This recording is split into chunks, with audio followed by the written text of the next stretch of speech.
Magandang araw po. Narito na po ang magiging lagay ng panahon ngayong araw ng Sabado, March 30, 2024.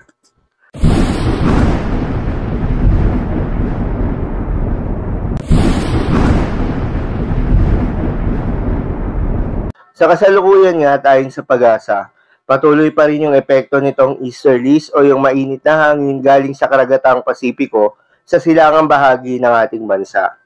At for the next 24 hours, magpapatuloy ang mainit at maalinsangan na panahon sa malaking bahagi ng ating kapuluan na may tsansa rin ng mga thunderstorms pagsapit ng hapon hanggang sa gabi.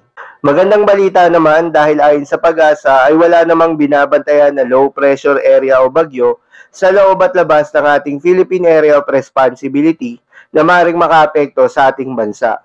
At ayon rin sa Pag-asa ay wala ring nakikita na anumang weather disturbance na papasok ng ating Philippine Area of Responsibility hanggang sa matapos ang Semana Santa.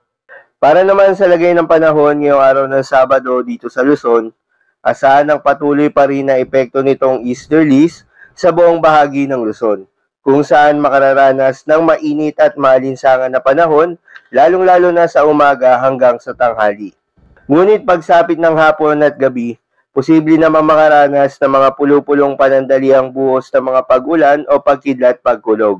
Dulot naman yan ng mga localized thunderstorms.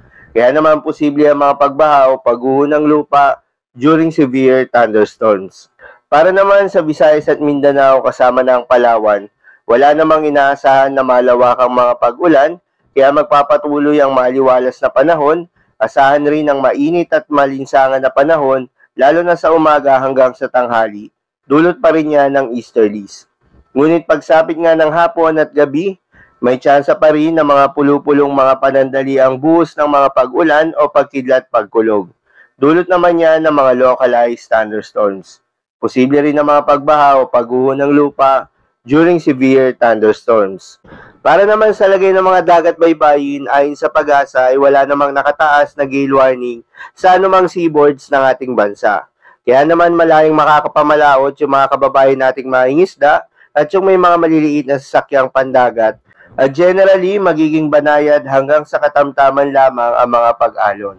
So yun lamang po para sa lagay ng panahon ngayong araw ng Sabado. Keep safe everyone.